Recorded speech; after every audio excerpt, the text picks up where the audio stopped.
Positive modern class में आपका स्वागत है। आज का नया टॉपिक कारक होगा जो काफ़ी इंटरेस्टेड होगा और बोर्ड एग्जाम और कंपटीशन में भी यहाँ से काफ़ी क्वेश्चन पूछे जाते हैं। चलिए क्लास स्टार्ट करते हैं। कारक कारक कारक की परिभाषा है संस्कृत में क्रियान्वयी कारकम, अर्थात क्रिया के साथ जिसका प्रत्यक्ष संबंध हो उसे कारक कहते हैं। जैसे रामा चलती, यानी राम चलता है, तो राम का संबंध जो है, यहाँ राम का संबंध जो है किससे है? चलने से है, डायरेक्ट। ठीक है, कौन चलता है? तो राम चलता है। आगे हम देखते हैं रामः विद्यालयम गच्छति। इसमें जो है राम विद्यालय जाता है, इसमें राम का संबंध किससे है? जाने से। कहाँ कौन जाता है? तो राम जाता है, इसका प्रत्यक्ष संबंध इससे है। ठीक ना, इसलिए इसे कारक कहा गया। ठीक ना। देखिए, संस्कृत व्याकरण में कारक निम्न प्रकार हैं। निम्न है कर्ता कारक पहला, फिर है कर्म कारक, फिर है करण कारक, फिर है संप्रदान कारक, पांचवा है अपादान और छठा है अधिकरण। ठीक ना। कहता है संस्कृत में संबंध और संबोधन कारक को नहीं माना जाता है। आपसे पूछे संस्कृत में कारक कितने हैं, तो आप ध्यान रखेंगे 6 हैं। ठीक है, ये बोर्ड एग्जाम में भी पूछता है। और जैसे में आप देखेंगे सह रामस्य पुत्रो अस्ति, यानी वह राम का पुत्र है। ठीक ना, तो वह राम का पुत्र है। इसमें संबंध किससे है? किसका पुत्र है? तो राम का है। वह का है से कोई संबंध है? नहीं है, इसलिए यह संबंध कारक कारक के अंतर्गत नहीं आता है। फिर आप देखेंगे एक संबोधन जिसको प्रथमा भी बोलते हैं, इसमें देखेंगे हे राम। ठीक है, तुम कलम आनियत, यानी तुम कलम लाओ। ठीक है, तुम कलम लाओ।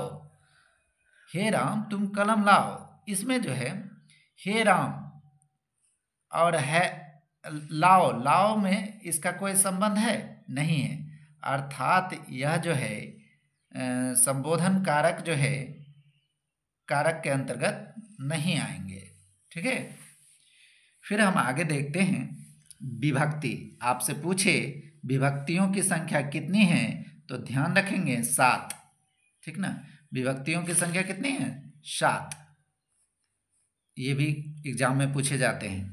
तो कौन कौन है? प्रथमा, द्वितीया, तृतीया, चतुर्थी, पंचमी, षष्ठी, सप्तमी, यहीं तक।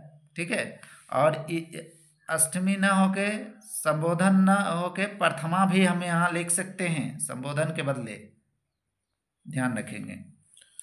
अब देखिए कारक, कारक कौन है, चिन्ह क्या है उसका, देखते हैं। कर्ता ने कर्म को करण से या द्वारा, संप्रदान को के लिए, अपादान से अलग होने के अर्थ में। कोई वस्तु अलग हो रहा है तो उसमें से का प्रयोग अपादान से होगा।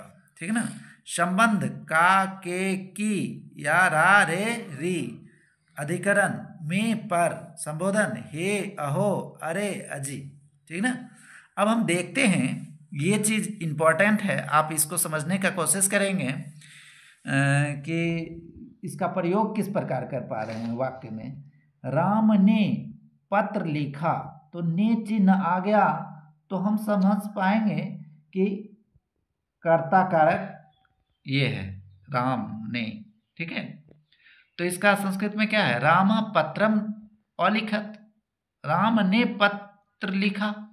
ठीक है, फिर उसी का एक और एग्जाम्पल हम लेते हैं। इसमें तो ने चिन्ह दिख गया, और अब जो है ने चिन्ह नहीं दिखेगा, फिर भी कर्ता कारक माना जाएगा। लड़का विद्यालय जाता है, बालक विद्यालयम गच्छति। इसमें जो है बालक कर्ता कारक है, फिर भी आपको यहाँ ने चिन्ह छुपा हुआ है। ठीक ना। आगे हम देखेंगे दूसरा है कर्म कारक। कर्म को, तो इसमें देखेंगे कैसे पहचान पाएंगे कर्म कौन है। इसमें मैं ईश्वर को प्रणाम करती हूँ, ठीक ना, या करता हूँ कह सकते हैं। तो इसमें देखिए क्या है, ईश्वर को, किसको प्रणाम करता है, किसको, तो ईश्वर को, ठीक ना। को है ये कर्म कारक है, तो इसमें द्वितीय विभक्ति लगेगी, ठीक ना।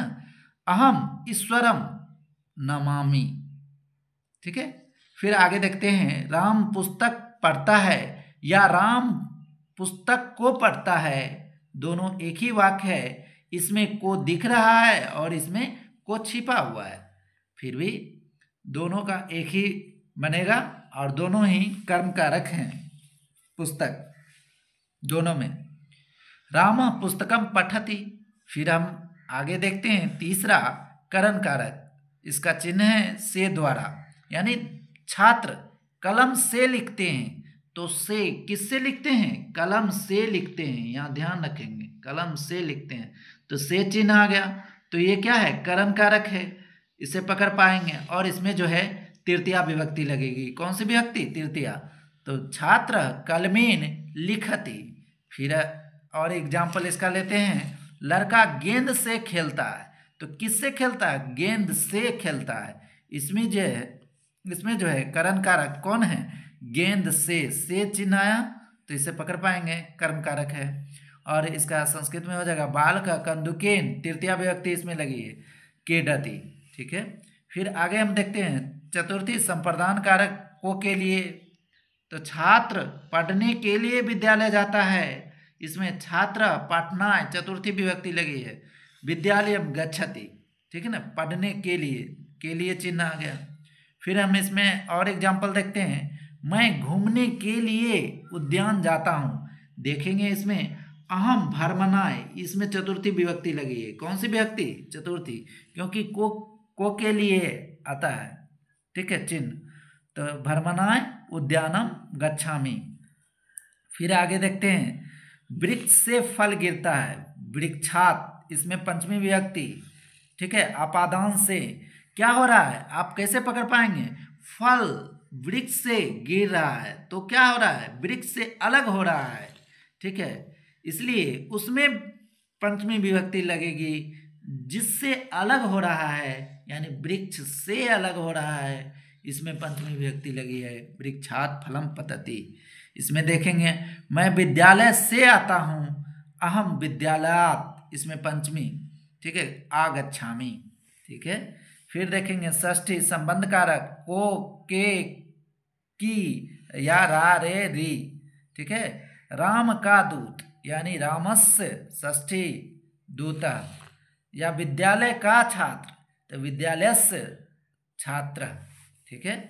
फिर हम देखते हैं अधिकरण कारक में पर, मैं घर में हूँ, इसमें किस में हूँ, घर में हूँ, में चिन्ह आ गया, तो हम पकड़ पाएंगे अधिकरण कारक है और इसमें सप्तमी विभक्ति लगेगी, अहम गिरहे अस्मि, ठीक है। आगे देखेंगे कवियों में कालिदास श्रेष्ठ हैं, तो इसमें देख पाएंगे कविषु कालिदास श्रेष्ठ अस्ति, यानी इसमें जो है सप्तमी कवियों में, इसलिए कविषु हुआ है, ठीक है, इसमें सप्तमी लगी हुई है।